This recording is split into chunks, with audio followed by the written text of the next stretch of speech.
नमस्कार दोस्तों, मैं रियांश मॉम आप सभी का स्वागत करती हूँ आपके ही चैनल में। तो आज हम बात करने वाले हैं दिवाली की सरल विधि से पूजा। दिवाली पर सबसे सरल विधि से पूजा कैसे करें और किन 10 बातों का हमें ध्यान रखना चाहिए। वीडियो अच्छी लगे तो चैनल को लाइक और सब्सक्राइब ज़रूर करते जाइएगा। कमेंट बॉक्स में जय माँ लक्ष्मी ज़रूर लिखिएगा। माता रानी आपके घर में सुख समृद्धि बनाए रखे।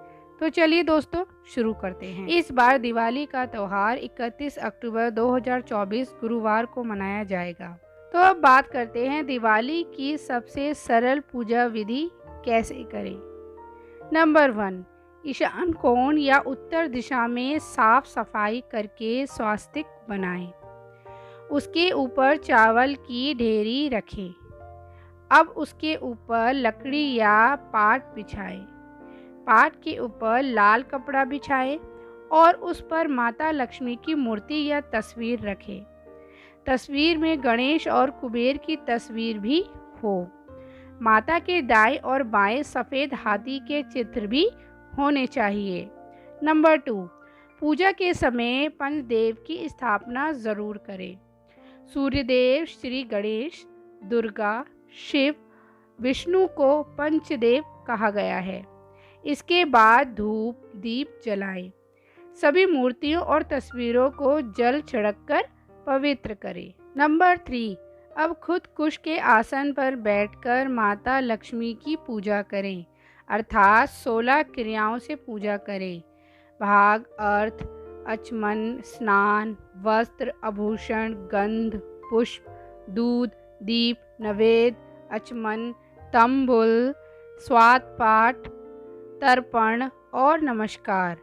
पूजा के अंत में संगता सिद्ध के लिए दक्षिण में चढ़ाना चाहिए। माता लक्ष्मी सहित सभी के मस्तक पर हल्दी, कुमकुम, चंदन और चावल लगाएं। फिर उन्हें हार और फूल चढ़ाएं। पूजन में अनमिगा उंगली यानी छोटी उंगली के पास वाली रिंग फिंगर उंगली जो होती है ना, उससे चंदन, कुमकुम, अबीर, गुलाब, हल्दी आदि लगाना चाहिए। इसी तरह उपयुक्त की सभी सामग्री पूजा में यूज़ करनी चाहिए।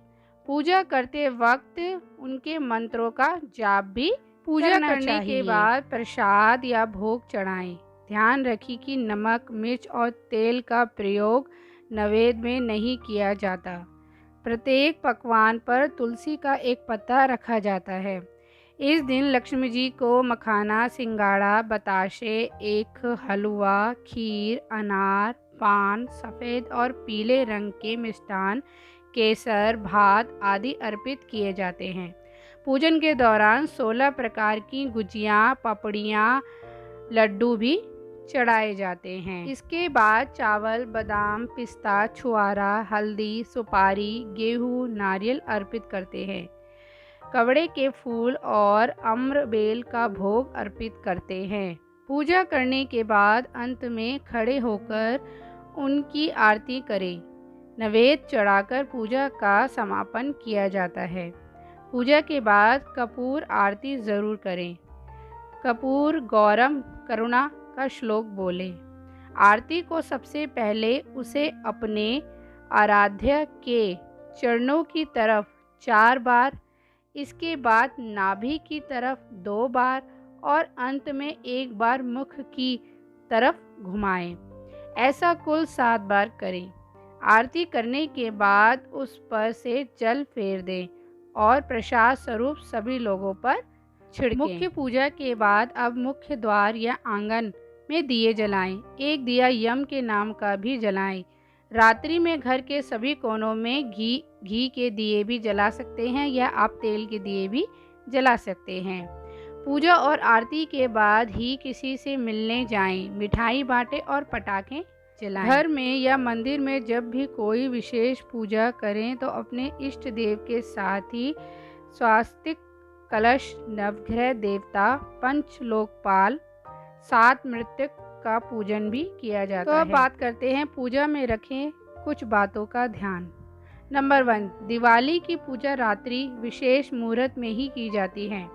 मान्यता अनुसार चौघड़िया का महायोग और शुभ कारक लगन देखकर रात्रि में लक्ष्मी पूजन का प्रचलन प्राचीन काल से ही चला आ रहा है। लक्ष्मी कारक योग में पूजा करने से कर्ज से मुक्ति मिलती है, तो दूसरी ओर अच्छी और शुद्ध भावना से लक्ष्मी की पूजा से धन और संपत्ति बढ़ती है। नंबर 2, इस दिन प्रातः उठकर निकर्म से निवृत्त होकर पूजा की तैयारी कर लें। पूजा के समय घर के सभी सदस्य एकत्र होकर ही पूजा करें। पूजा जमीन पर ऊनी आसन पर बैठकर ही करनी चाहिए। नंबर 3, पूजा के दौरान किसी भी प्रकार का शोर ना करें और ना ही किसी अन्य प्रकार की गतिविधियों पर ध्यान दें। ईश्वर के लिए जलाए जाने वाले दीपक के नीचे चावल अवश्य रखने चाहिए। पूजा के दौरान कभी भी दीपक से दीपक नहीं जलाना चाहिए। नंबर 4, तांबे के पात्र में चंदन नहीं रखना चाहिए और ना ही नंबर 5, चंदन देवी देवताओं को घर आंगन को अच्छे से सजाएं। द्वार देहरी पर रंगोली बनाएं। द्वार पर वंदनवार लगाएं। नियम से उचित संख्या में दिए लगाएं और मां लक्ष्मी को मुख्य द्वार पर ऐसे लगाएं कि कदम बाहर से अंदर की ओर जाते हुए प्रतीत हो। नंबर 6, घर के ईशान कोण में ही पूजा करें। पूजा के समय हमारा मुख ईशान, पूर्व या उत्तर दिशा में होना चाहिए। लक्ष्मी पूजन के समय 7 मुख वाला घी का दीपक जलाना चाहिए। इससे माता लक्ष्मी की कृपा हमेशा बनी रहती है। नंबर 7, इस दिन किसी भी प्रकार का व्यसन करना या जुआ खेलना वर्जित है। मान्यता अनुसार इस दिन किसी के घर नहीं जाते। दिवाली मिलन का कार्य पड़ाव के दिन किया जाता है। नंबर 8, आरती के बाद हमेशा दोनों हाथ से उसे ग्रहण करें। नंबर 9, पूजा पाठ बगैर आसन के नहीं करना चाहिए। पूजा के बाद अपने आसन के नीचे 2 बूंद जल डालें और उसे माथे पर लगा लें, तभी उठना चाहिए, अन्यथा आपकी पूजा का फल देवराज इंद्र को चला जाता है। तो दोस्तों, आज हमने आपको बताया कि दिवाली की सबसे सरल विधि से पूजा कैसे करें और किस बातों का हमें ध्यान रखना चाहिए। उम्मीद है आपको वीडियो अच्छी लगी। लाइक और सब्सक्राइब ज़रूर करते जाइएगा। ऐसी ही वीडियो हम आपके लिए हमेशा लाते रहेंगे। तो चलिए फ्रेंड्स, अब हम आपसे मिलेंगे एक नई वीडियो में। जब तक के लिए जय माँ लक्ष्मी।